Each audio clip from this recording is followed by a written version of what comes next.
You don't need to go far in the news these days to find out that another organization was hacked. Data breaches are a nightmare scenario for both leaders and the people they support. In this episode, what you and your team can do to be a bit more prepared. This is Coaching for Leaders, episode 728. Produced by Innovate Learning, maximizing human potential. Greetings to you from Orange County, California. This is Coaching for Leaders, and I'm your host, Dave Stachowiak. Leaders aren't born, they're made. And this weekly show helps you discover leadership wisdom through insightful conversations. So often on this show, we are talking about the people aspects of leadership. It is critical to the work of leaders. And of course, we live in a world where so much is driven by the technology around us. Having a foundational understanding of technology, security, and what we need to do to prevent the worst case situations is essential for leaders of all kinds, whether you're a professional in this space or, as many of us are not, being able to understand some of the foundational concepts. And by the way, so much of it comes back to the people practices too, as we're going to talk about in this conversation. I am so pleased to welcome Qasim Ijaz. He is the Director of Cybersecurity at a leading healthcare organization, overseeing detection, incident response, vulnerability management, purple teaming, and cybersecurity engineering. With a strong background in offensive security and risk management, he has helped organizations strengthen their defenses against evolving threats. He's also a dedicated educator, mentoring professionals and sharing his expertise at conferences such as BSides and Black Hat. Qasim's also an alum of our academy. Qasim, so good to have you here. So glad to be here, Dave. I've been looking forward to this conversation for a while because this is something that I think we all know is a huge issue of how do I keep from getting hacked personally, but also what are the organizational and team implications of this? We've all certainly heard about this. We've seen it in the media. We've seen the practices from our organizations. But today, I think it would be helpful just to kind of, what are the foundational things that we should know? And before we get into that, I'd love to just talk a bit about a term I think a lot of people have heard of, I've certainly heard of, is ethical hacking. Could you tell us a bit about that term and just your background and what it is? Yes, definitely. I remember the first time I used the word ethical hacking, there was a laughter in the room. And now we have come to the time in our lives where it has started to become more and more common and important. Ethical hacking, or offensive security, as it's also called, is you are hiring a cybersecurity professional to attack your organization, its people, its users, its applications, networks, to identify and exploit weaknesses. And the objective there always ends up being, and as it should be, is to help you understand the impact a threat actor will have, and then help you prioritize what you need to fix. So if this is a Star Wars episode, you are wielding a blue or green lightsaber and not a red one, right? That is correct. And I think with that analogy, you are going to attract a lot of offensive security engineers to your podcast. Indeed. Well, we're going to look through a few lenses of this conversation. And let's start with just some personal practices, because we're going to get to the team and organizational lenses of looking at this. All of us can benefit from better personal practices and also just being aware of what's happening in the world right now on this. And you are in the midst of this every day. And one of the things I know you're big on recommending to folks is good password hygiene and passphrases and password managers. And I know some people in our audience use those, as you and I do. Some people don't. When you are talking with someone about this and just beginning on the foundational levels, where do you invite folks to begin? My first recommendation to folks with that is start with multi-factor authentication. I always fight over should I recommend better passwords or something else.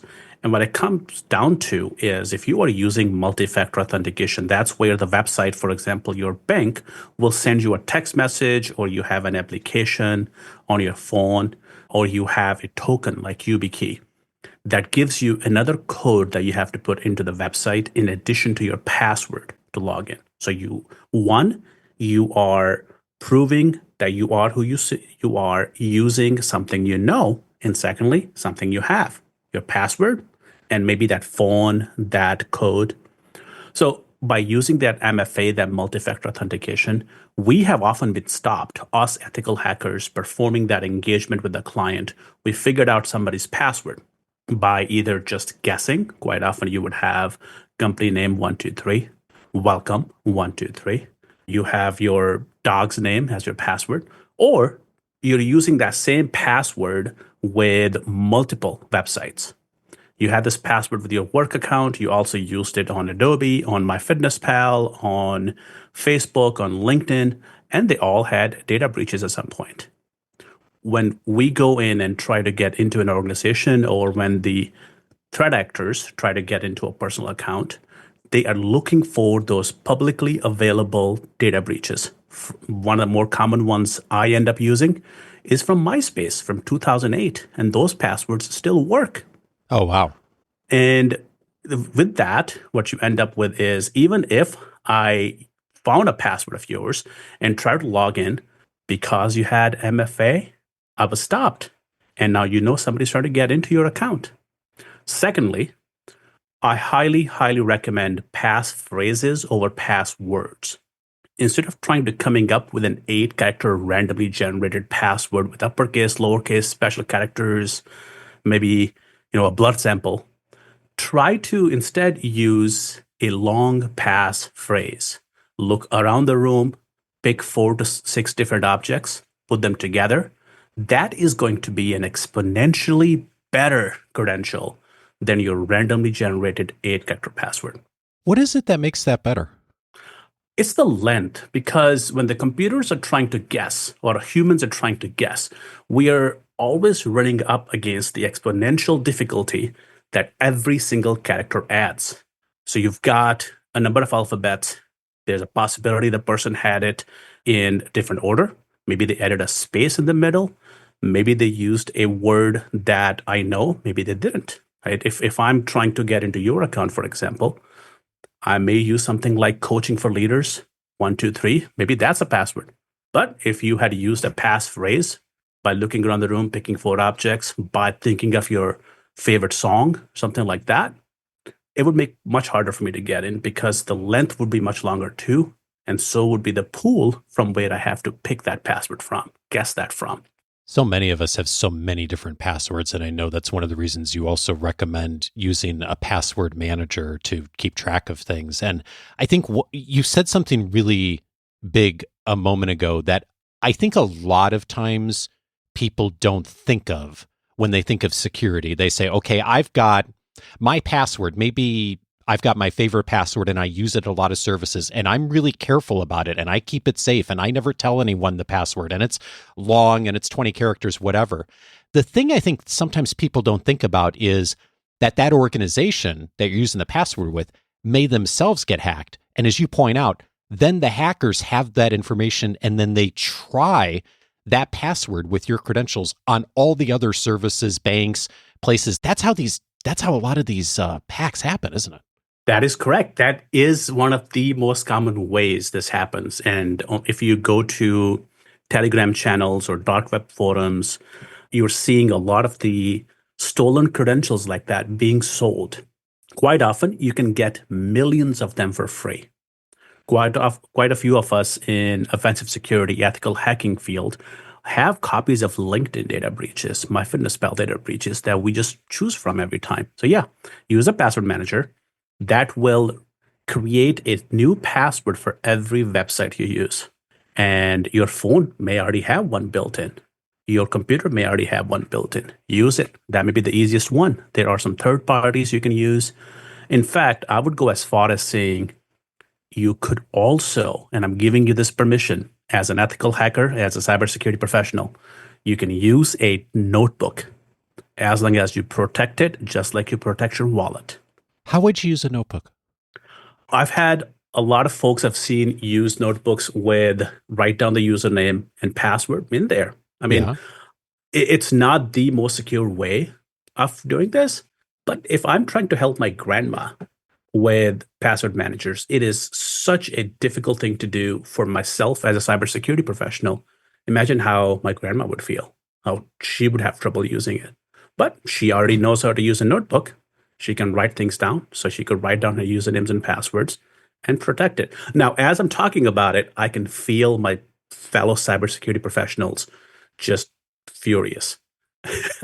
But when it comes down to it, Dave, is if the solution is not usable, if it is not user friendly, the users are not going to adopt it.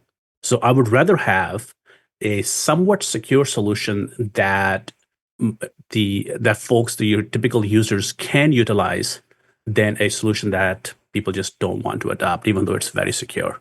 Now, somebody in our age bracket, very well versed with phones, yes, definitely. Use your Apple, your Samsung, your Google's password manager, or use the ones that your organization may recommend.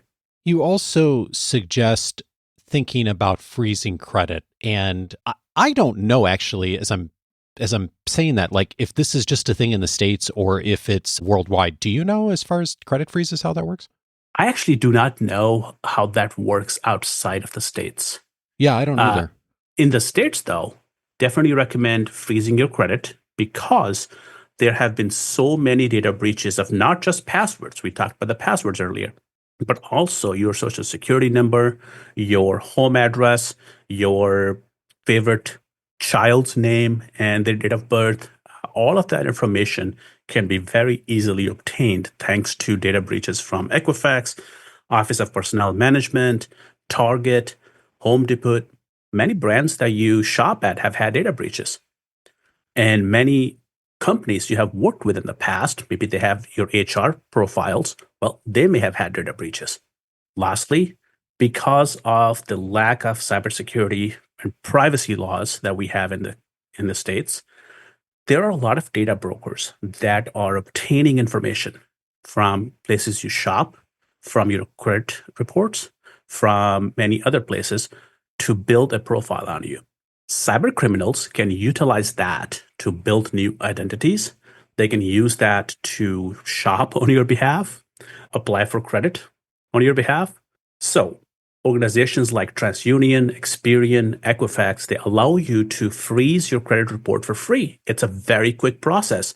I recently had to do it myself where I was applying for a loan and the creditor asked for me to unfreeze my report. I was able to do that instantaneously using Equifax app, and they were able to run my credit. I went back and froze it right away. So if the threat actor tries to apply for credit on your behalf using your stolen information, they will not be able to because your report is frozen. And you said something really big there, that how simple and easy it is to freeze and unfreeze if you're the person who's doing it these days. I think I had first heard the good advice to freeze credit reports, I don't know, 10 or 15 years ago. And I hesitated initially because I had also heard the stories of like, okay, if you do need credit, like all the hoops you had to go through to unfreeze it again and then refreeze it. And I don't know if that was true back then, but it's certainly not true now. It is so easy. It just takes a few minutes to unfreeze, refreeze it through all the digital tools that all the credit agencies have. And it's such a simple thing to set up. I mean, it does take a few minutes to do it the first time, but boy, for you and your family to set up, it is, it's just a best practice for everyone to be doing these days. Definitely. And as we're talking about this, see, my ethical hacker brain, my offensive security brain comes into play. When you go and Google search how to freeze your credit report, remember, you do not need third-party tools to do it for you. You can go to Equifax, TransUnion, and Experian's website. Don't fall for any sort of scams online where they will tell you they will do it for you, but they're stealing your information. Yeah, and like a good flag for that would be is if someone's asking you to pay money, you're not going through the agencies, right? Because the agencies allow you to do it for free. Exactly. That's a really good flag to keep an eye on. Nice. Okay. All right. So some personal practices there. One of the things that really is eye-opening to me, and you have shared this with me and a few folks in our community, you've actually screen shared and walked through the practice you and your colleagues use of pulling up databases of Gmail accounts and passwords, and like how many of these databases, there's just so much information.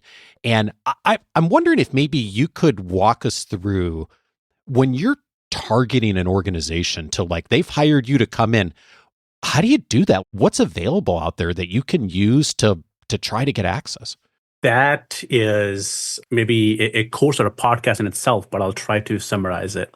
And it's such an amazing topic because the first time I came across the data that is available about myself, about my family and my friends on the internet, it was mind-boggling. And the way we would utilize this in our engagements is I'm trying to go after ABC Inc. I'm going to Google their name, try to find out where they're located, look at LinkedIn. LinkedIn will have all of their employee names because everybody is signed up on LinkedIn. For your personal safety, maybe I will take a look at Facebook, Instagram, Snapchat. Snapchat now has a feature, actually they've had that for a while, where you can share your location with your friends or you can make it public. That sort of feature I see a lot of safety problems with. So I will take a look at information like that. If I'm trying to break in publicly into an organization, let's take a look at their Facebook. Maybe somebody posted pictures from a holiday party, and I can see what their badges look like that I may have to clone to get into the building. Maybe I can see what sort of dress code people wear. Are they wearing very business casual? Are they wearing suits and ties? That kind of info. I will also, as I have built the list of employees on LinkedIn, take that to data brokers that are gathering data from places you shop, from your credit reports, from many other data sources available. This will include your name, your date of birth, your home address, the history of addresses you have lived at. Last time I looked for myself, I found last 10 addresses going all the way back to school times. Wow.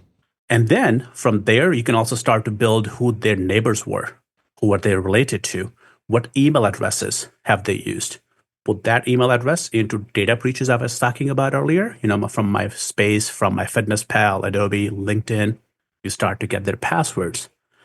Now I know what kind of car this person drives, what their home addresses are, who else lives at that home address, what their phone number is, where they work, and what their password is. All of this information can be obtained for free. And it, to this day, scares me every time I think about it. Yeah, and it's really shocking, like when you first see it, like how much is publicly available and accessible, or for a very small investment of someone who's doing this nefariously, how they can access so much information. And one of the things that's like really interesting and a bit scary with this too is when you and your team go in and you're thinking about like, all right, how do we get access to an organization, either physically or digitally, is you tend to target board members, CEOs, people who have power in the organization. What's the reason you target those folks, and how does that play out? One of the reasons we'll target those folks is because of the access they will have to employee records, to financial records, then also the information we can glean from those employees, those C-suites inboxes, can help us build a sort of a reputation profile. Imagine if I went to the CEO's Twitter account and saw that the CEO is following a very certain industry of people, or they're following a very specific political party quite often. That in itself could have an impact on the organization's reputation. Imagine if we found how much the CEO makes for maybe a privately held company where that information is not public. Now share that info with the employees, share that publicly, and that can have an impact on employee morale, or it can have an impact on just the reputation of the company. I remember we were delivering a offensive security report to a manufacturing plant a few years ago. And we were doing this remotely, where the client was sitting in a conference room looking at the front wall that we could see. Basically, they were looking at a monitor there with a camera. And all of a sudden, I see the CFO get up, walk towards the screen, and you could see his face in the camera. That's how close he was to it, because that's right where the monitor was. And he goes, "That is our CEO's passport. How did you get his passport?" And turns out that password was very easily publicly available to any employee of the company. Imagine if a disgruntled employee gained access to it. They could probably use that to impersonate them for quite a few different things. There's a power dynamic here at play too. I'm guessing that if you're CEO or have a position of significance in your organization, you might be the person who has decided either consciously or unconsciously that like, oh, maybe I don't need to follow this security practice. And maybe IT or whoever's pushed back on you, but because you're a person with power, maybe you get to not do some of the things that other people need to do in the organization. Do you run into that? Oh my God, so often. So often, Dave. I remember one of my favorite clients, and I call them favorite because they really were very good at their cybersecurity. They were always following the recommendations very quickly, except they never could get their CEO to change their password. And the CEO's password was the company's name, all lowercase. Oh, no. And it took us to get into the CEO's inbox and email a few board members with it. The email content was basically, hey, this is us. We are doing a penetration test, nothing to worry about. But what we are trying to portray there is, look, if somebody had gained access to your inbox and they had sent something derogatory to your board, they had something negative to the employees or to local media, how bad that could be. Okay, this is a good transition then to the organizational, like big piece of this, thinking about some of the strategy behind this. And you mentioned to me one of the key principles, which there's been elements of this we've already hit in this in our conversation, is it's the non-technical pieces of cyber response that organizations aren't prepared for. That usually people have the technology down better than the non-technical stuff. Tell me about that distinction. I'll start with an example. There's this practice we like to do, and I'll recommend it, is incident response tabletop exercises or disaster recovery tabletop exercises. You are testing out how resilient you are to attacks, how resilient you are to maybe a tornado hitting your headquarters and everybody has to go home, or COVID or another pandemic hits and now everybody all of a sudden is working remotely. How prepared are you for that? And we were doing something similar a while back with a hospital. And the scenario we were using was a ransomware strain attacks the organization. A threat actor has attacked, deployed ransomware, and now the electronic medical record system, where all the patient records are, has shut down. Your nurses, your clinicians, your doctors are unable to access patient records. The IT lead for the organization stood up and said, well, our response to that is we will just shut down all network access. All internet access coming in or leaving the organization will be shut down. And then we will start to investigate what caused the incident, how can we eradicate it. And that on its face value seemed like a really good idea, except the physical security director stands up and goes, well, problem with this is all of our badge readers and doors and any sort of physical security mechanisms are going to also shut down when you shut down any sort of network access. We will have no cameras. All the doors to the hospital will be left open, and we'll have no way of knowing who came and left. Mm. So when we think about that non-technical piece to it, it's understanding what your organization's capabilities are, what its responsibilities are. If that hospital's patient records were stolen, for example, do they know what their responsibility is for notifying those patients? What their responsibility is to notify the regulatory authorities? Do they need to call FBI? If they need to call FBI, are they going to call some 1-800 number they got from Google? Or do they have a contact at FBI? So the way to really test that and understand it is you need to perform periodic, and I would say at least annual, although my recommendation would be quarterly, tabletop exercises. Just get together. Somebody from C-suite, somebody from IT, somebody from HR, somebody from public relations, marketing, sales, and just talk about your disasters that could occur in your area or a cybersecurity incident happens and how you would respond to it. there is a really good agency, CISA, CISA, that releases a lot of good material for tabletop exercises. And they already have slide decks prepared that you can use to perform these exercises. So even if you don't hire a firm to come in and do this, you could, as a starting point, if you've never done this before, use the CISA materials, begin there, start asking the questions. And this all comes to like the principle, like for so many things, but for cybersecurity too, of you don't want to formulate a plan mid-crisis. You want to think through in advance. Yes, every situation is going to be different, but if you've got a plan going into it, you're way more likely to respond in a proactive way. Definitely. And I think as we're talking about this, there may be some organizations thinking we have cyber risk insurance, we will be fine.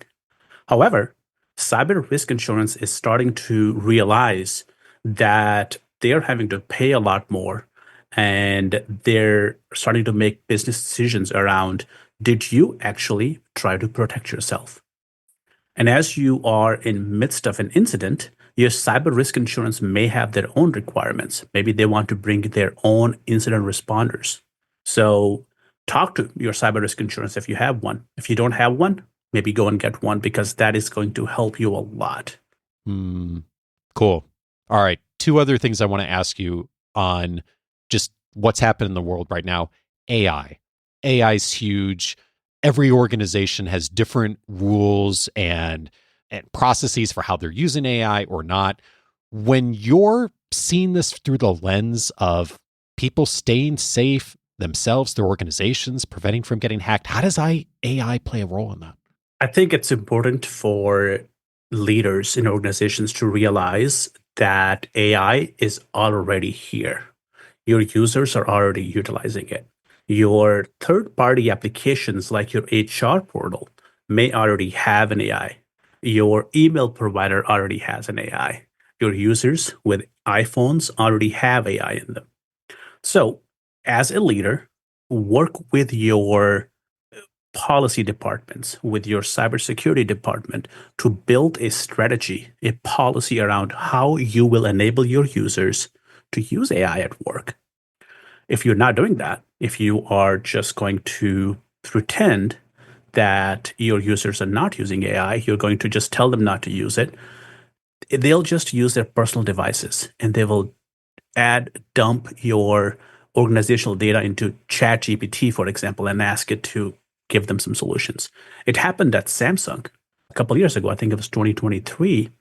Samsung engineers, they uploaded some source code and intellectual property to ChatGPT to ask it for help. I think they were just trying to solve a computer engineering problem, trying to help it write code. And it's really good at that. It has helped me write a lot of really good code.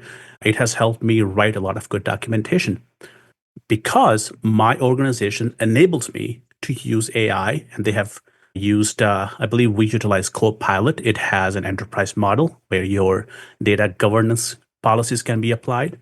I work with a zoo, and they have ChatGPT enterprise model, which also allows them to apply their data governance policies.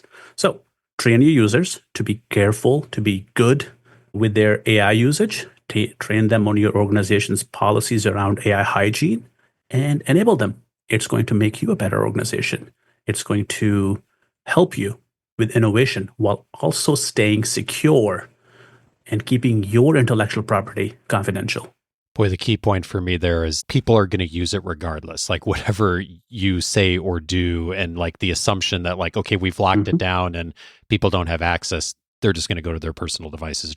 Like you were saying about earlier, okay, we have to be real with this stuff, talking about passwords earlier and thinking about the notebook. You've got to have the reality of like how people are going to behave in a real situation. So accepting that reality and then working within it is so key. And speaking of reality, we didn't talk about the word backups yet. And I know folks who work for large enterprises, they have a team that's probably figured this out, hopefully. But small, medium-sized organizations, personal practices, that's key in this too. If something does happen, you've got something you can go back to, right? Definitely. And that backup has to have some sort of strategy behind it. Don't just copy paste files into a backup and call it good. You need to make sure that you're able to recover those files. There are two terms that we utilize whenever we talk about backups in cybersecurity industry and IT industry. That is your recovery time objective and your recovery point objective. How far back can you go and how quickly can you go that far back? Quite often, when we have cyber attacks happening, the ransomware strains and other threat actors are also going after backups and trying to delete them. So that way, you just have no way of recovering and they can force you to pay.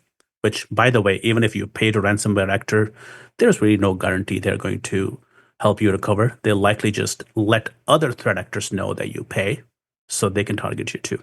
So back to backups.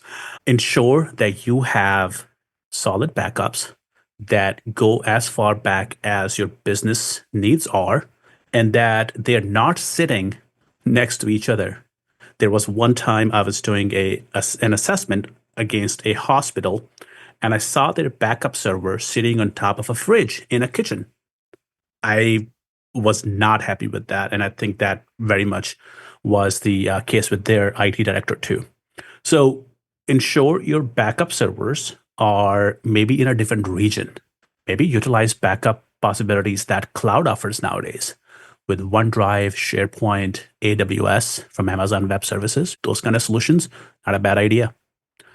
Just know where you're backing up, how far you need to back up, and how quickly you can recover before your business no longer exists.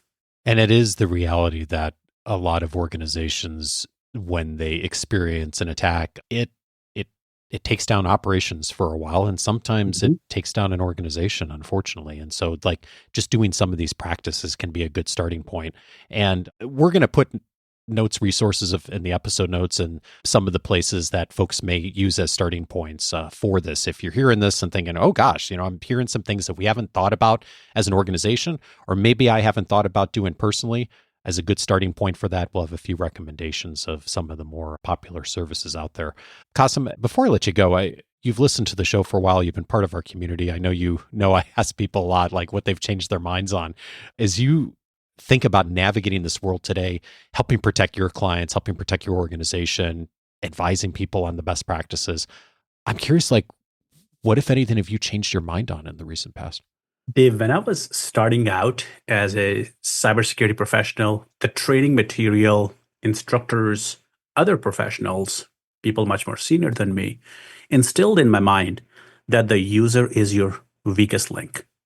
Whenever a breach is going to occur, it's going to be because a user clicked something, because a user used a bad password. And after these many years of working in cybersecurity and helping organizations, what I've come to realize is it's not the user that is the weakest link. It's our processes, our policies, our bad cybersecurity culture in the organization that is the weakest link. An example of that would be our cybersecurity awareness training that we give to our employees every year, that we force them to go through, is extremely boring. I will admit on this podcast, I just click through it really quickly to get through that because it's just boring. The computer configurations that we deploy in organizations, usually we just leave the default configurations that Microsoft and Apple and other organizations build for a wider array of organizations who may have some needs that may not be fully secure. But we are not doing enough to ensure our systems are secure hardened before we deploy them. We are not sending our IT teams to security training, security seminars, to security conferences, and we're deploying things like our cameras and printers with default passwords. When all of those problems exist, when we're using software that is 10, 15 years old, I don't think it's the user's problem. I don't think the user is to blame. I would like to start seeing the change occur with how we hold security to our organizational culture, how we adopt that into our organizational culture, and maybe make the user training much more fun. Qasim Ijaz is a director of cybersecurity at a leading healthcare organization and longtime member of our community. Qasim, thank you so much for sharing your expertise with us. I so appreciate it. Thanks, Dave. Thank you for having me.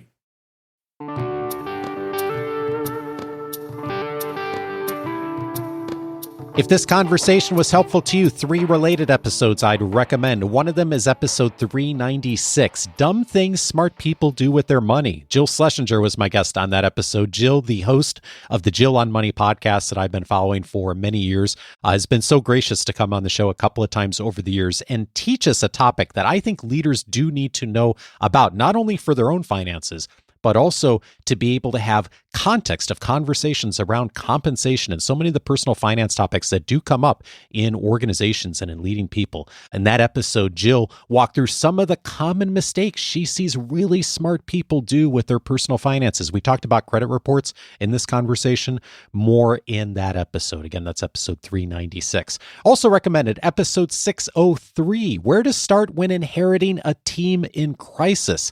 Lynn Perry Wooten was my guest on that episode. We talked about her process of working through COVID, leading a university, and also all of the research that she has done around crisis management, and then needing to walk that talk and actually put her research into practice in a real time during COVID.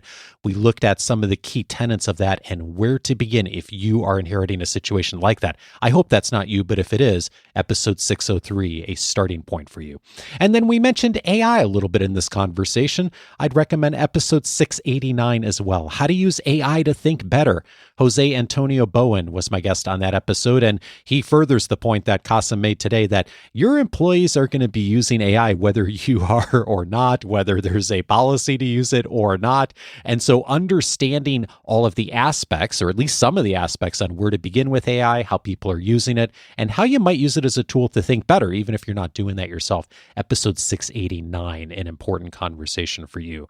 All of those episodes you can find on the coachingforleaders.com website. I'm inviting you today to set up your free membership at coachingforleaders.com, because when you do, you're going to get access to the entire library of podcasts available since 2011. All the episodes there, searchable by topics, so you can find exactly what you're looking for. In addition, a bunch of things that aren't on the podcast apps or on the public feeds, the audio courses. There are about a dozen audio courses that I have produced over the years that I think will really help you to drill down on some really key aspects of leadership. They're all available for free. They're all part of the free membership. If you set up your free membership at coachingforleaders.com, you'll get full access to all of that. And just the other day, I was listening and talking with one of our members who was telling me that he's working on trying to get better at a specific leadership skill. And he's finding he's running into lots of obstacles and lots of headwinds in his organization with tons happening and not being able to dedicate the time to try and improve a skill. I know I've run into that so many times in my career, and I know virtually everyone listening has as well too. When you're trying to get traction on something and you can't, what do? Well, a lot of times our first thought is, I need to do more. I need to work harder. I need to make more commitments. I need to set more goals. I need to put more on my task list. My invitation to him was actually the exact opposite. How by doing less can actually get a little bit more traction. It's one of the topics of my recent journal entries on Coaching for Leaders Plus. Every single week I'm sitting down, I am spending a few hours writing up a journal entry that I think will be really helpful for you in your leadership and related to one of the topics we've talked about on the show, one of the guest experts, and also many of the topics I'm hearing regularly from our listeners and members, the things they're struggling with, and what are the next steps on that. It's all part of Coaching for Leaders Plus. To find out more, go over to coachingforleaders.plus. Coaching for Leaders is edited by Andrew Kroger. Production support is provided by Sierra Priest. Next week, we're taking a tiny detour from our normal core leadership topics on a topic that I think is also really important for many leaders: how to lead well at home, specifically how to lead well with kids. Many of us have kids in our lives, and we're always looking for the best ways to be great leaders, not just professionally, but also personally too. I'm so pleased next week to welcome John Fogel. We're going to be having a conversation about how to raise kids without raising your voice. Join me for that conversation with John, and see you back on Monday.